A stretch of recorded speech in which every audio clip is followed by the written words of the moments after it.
Hello and welcome to Essex by the Sea. I'm Owen Ward, exploring the Essex coast, finding out about the amazing and interesting stories it has to offer. If you've recently discovered the podcast, well, you're in good company because more and more of you are listening and enjoying the episodes. Don't forget to subscribe on your favourite podcast app as well if you've just discovered Essex by the Sea. Now, a staple of a seaside holiday or a day trip to the seaside has got to be a visit to the amusement arcades. And maybe it's attempting to grab a teddy bear or the 2p machines. Maybe it's playing on computer games as well. So how might you mix that with sea level rise and wildlife? Well, two people who do know how to do that is Trish Evans and Nick Humphreys. They are artists who have come up with a creative project called ARKADE. Thanks both very much for joining me here on this episode of Essex by the Sea. Thanks for having us. Yeah, thanks so much. It's a real pleasure. So, first of all then, what is ARKADE? Yeah, ARKADE is a creative project that we applied for funding for from Essex Arts and Culture. And it's all inspired by the natural world and coastal wildlife. But it's essentially also looking about our relationship with our neighbour, the sea. When you live along the coast, it's a very elemental experience. And sometimes we don't always connect to that environment. And we really wanted to create a project that was sort of celebratory of the sort of cultural as well as the environmental relationships we have with nature. Yeah, it's all about meet your neighbour, really. It's finding out what's on your doorstep over the wall, especially places like Jaywick. You can walk down the main street in Jaywick and not even know really that you're by the sea because of the sea wall. And you do get that feeling like you could almost be in any town when you're in Jaywick, and then you just hop over the wall and suddenly there's a beautiful beach, there's all this wildlife. I mean, we've been quite stunned by some of the wildlife we've found there, haven't we? Yeah, it's been incredible. I mean, we really wanted to work in Jaywick because it's a really great place. The actual coastline is fantastic, but also we wanted to sort of really celebrate our relationship with going to the seaside, like you said in your introduction, really, which was about, we've all got memories of arcades, and we chose the idea of doing a creative project called ARKADE because the idea of the ark, and in sort of environmental sort of conservation terms, the ark is usually a place where there's a sense of protection. If you think about what an ark actually is. And it's about having resilience and being protective, particularly when you've got rising sea levels. So, we want to think about, there is that wall that's sort of a barrier, but also there to protect you. And we know there's been a history of flooding locally. But actually, how do we become resilient and how do we care for the environment and have a good relationship with this neighbour, which is the sea?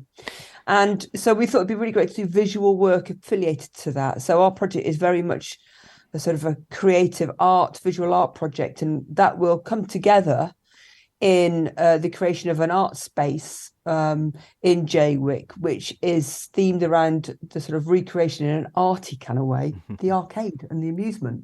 So we're really developing those ideas at the moment. Fantastic. Oh, it sounds great. You mentioned there about getting to know the neighbour and getting to know that marine environment. And actually, there's a previous episode of Essex by the Sea where we visited the Thames lobster hatchery. And that was very much about giving young people, particularly school children, the opportunity to see what was under the water right next to them on their doorstep. So is this a similar sort of way in the sense of the work that you're going to be doing is to get that greater appreciation of what's out there in that marine environment? Yeah, absolutely. As artists, all of our work is about creating deeper connections to nature through art. But it's about revealing that wonder, the beauty, the extraordinary diversity of the ocean that for many of us is unknown. We don't necessarily know much about what's beneath the waves. And so revealing that science and that wonder is really part and parcel of our creative approach. We're working with the University of Essex as well and their marine biology team. And so we want to sort of look at ways that we can sort of tap into their research and how they're looking to restore certain areas and do research in that coastal area of Essex, which is really good fun. And as part of that, we're going out, we've chartered a boat actually. Hopefully we're going to get good weather.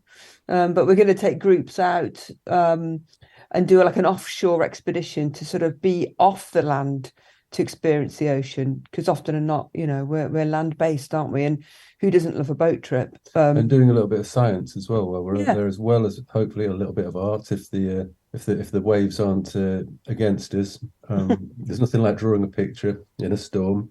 Turner did it, yeah. He used to time himself to the mast, didn't he? Mm-hmm. But then also doing some onshore expeditions where we're going to be going looking at things like strand lines, which is a fascinating thing. The strand lines are the parts of the beach where the high tide will reach before receding, and it leaves all the seaweed along there, and that's just full of all sorts of life, sand fleas, all sorts of flies, all sorts of stuff is in amongst that seaweed, which then brings in birds and other animals. So yeah, we're going to be having a look at that because the strand lines are fascinating.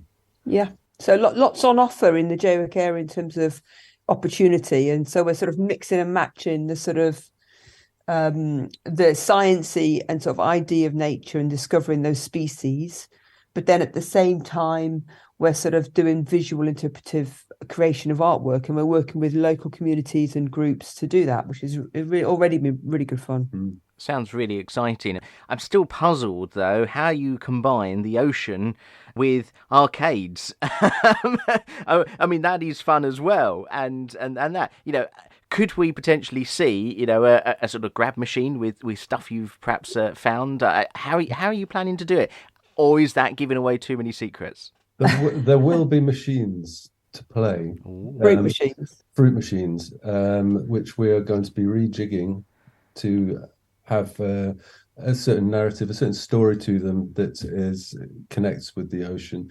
It's playing with the idea of our gamble. They're gambling machines. Yeah. Are we gambling with the environment? Are we gambling with the ocean? Because the ocean provides us with 50% or more, a little bit more than that, of the oxygen that we breathe. Not a lot of people really think of that. They think of the rainforests, but the oceans, the seaweeds, the phytoplankton, all produce oxygen for us. And things like the whales, which are out there, which you do have off the coast of Essex, passing through, they're the farmers of the sea. There's this thing called the whale pump, where they will eat, they will leave their, what's the nicest way to put it? Their poo, their deposit on the surface, which then fertilizes the ocean, fertilizes the phytoplankton, which then produces the oxygen. So there's chains and connections throughout the ocean that we'd like to make people aware of through fruit machines. Yeah. Which sounds like a crazy thing to do, but I think we can pull it off. Yeah, we're really loving the idea of playing. What a really fun story that happened with us when we came to Jaywick to research the project. We went and got our fortune told at the local shops in Jaywick, just unplanned. And it really fueled our ideas, didn't it? Not necessarily what she said, but just the experience of thinking about what the future holds for the environment. And so our workshops recently have been to create not a tarot card pack, but sort of like symbols that maybe tell us a bit of a story about what the future could hold, and to create new symbols as groups. And we've already created nearly 30 of those already. And so there's lots of things that we affiliate with the seaside that may be more familiar to us than nature. And so we're combining that iconography, that experience, the fun, the joy, the community aspect of being at the seaside, and bringing that visually into art, like some of the ideas with some of the visual that we might make into sort of temporary tattoos, for example, or there's lots of ideas that we have that could be really playful around the arcade or just the amusements of the seafront. And I was thinking as well, as you were saying there are so many different bits to perhaps a day at the seaside, or a short break maybe at the seaside. Maybe it's Southend, maybe it's Jaywick, maybe it's at Clacton, maybe it was the holiday camps that were at Dovercourt and Clacton as well. There's so many different things that you could probably draw inspiration from. Could you pin it down to sort of what, I mean, other than the visit to the fortune teller, is there one thing that sort of inspired you to start this project off in the first place? If we're going to say one thing, we are instinctively gravitating towards the coast wherever we can with our practice, with our artwork, that's for sure. And we previously had a commission in Essex, which was at Danbury Country Park. It's about their forest sort of tree planting initiative. And it was a big kaleidoscope where you can see an everlasting forest. But we visited the coastline whenever we were in Essex doing that project, and that really got us thinking about opportunities to work in the coastal area. Yeah, the first place we went to was Mersey Island, wasn't it? It was, yeah. And we saw a red squirrel. We were shocked. we had no idea they had red squirrels there.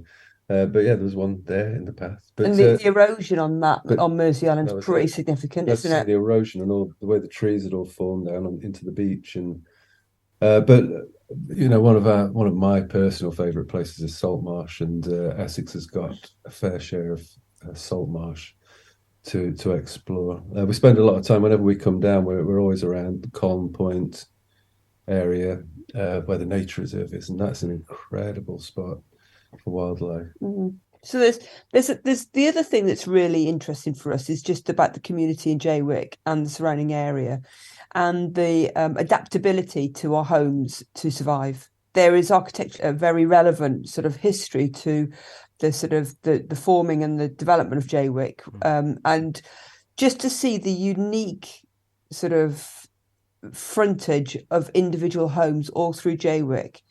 It's a real form of expression that's happening there that really is quite distinctive. Like, we live in Nottingham, and you walk down our street and every house is pretty much looking the same, isn't it? It's a terrace street. Every front door is either a different colour or whatever, but that's probably about it. Now, when you go to the seaside, you could probably say this for most seaside towns, but Jaywick particularly as well, there's a real sense of identity and individuality happening, and also a strength of community. And that, when it comes to thinking about the ARK site and the idea of, right, okay, how are we surviving here? What are we doing? And how are we adapting and responding is really interesting.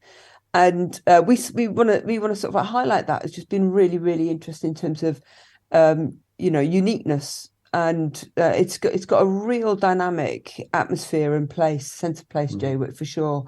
And it's got things like the sign for Jaywick is a sort of genie lamp, isn't it? Yes. If anybody knows, call out. why the genie lamp? Why the oil lamp? We're finding it hard to get to the bottom of that one. Yeah, but that iconography again, the sort of identity and the history of the area. You know, we were thinking about it today, weren't we? About, could we sort of, if you rub the lamp, you get 3 wishes. What would your 3 wishes for the future be? But it's that sort of style of seaside design, which Jaywick has, is really interesting. And the ARKADE design as well. Yeah. ARKADE fonts, fruit machine fonts, fruit machine design. It's all very relevant to our practice. We come from a bit of a street art background as well. And there's real similarities between what goes on in arcades and what goes on in the world of graffiti. Yeah, I mean, on all the fruit machines, you've got the artwork on there. You've got the sort of bright lights from the arcade to sort of draw and entice you in, and the music. It is a bit of a sensory overload, isn't it? I suppose when you visit an arcade, and is that kind of almost what this project will give? Not necessarily an overload in a bad way, but an overload of the senses in what you're hoping to achieve. Well, yeah, I mean, it's going to be a temporary exhibition space. It's behind the Never Say Die pub. It's the sort of right on in the main area of Jaywick, and it's the sort of function room there.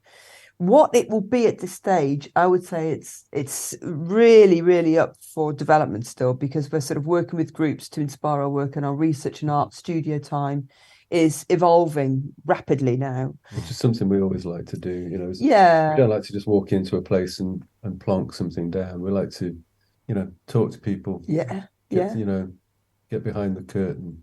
Yeah. See what's actually going on. And that's already happening a lot, isn't it? Yeah, and Jaywick's has got a fantastic community. They're all dead friendly people. It is kind of like it is sensory for sure, and I think that it won't be a typical arcade by any stretch. It's going to be a piece of art, but we want it to be interactive. We want there to be a sense of play and fun. Like you say, we're not going to be here to lecture, because that's the worst thing we want. No one wants to be lectured or being told seriously what the story is in the scenario.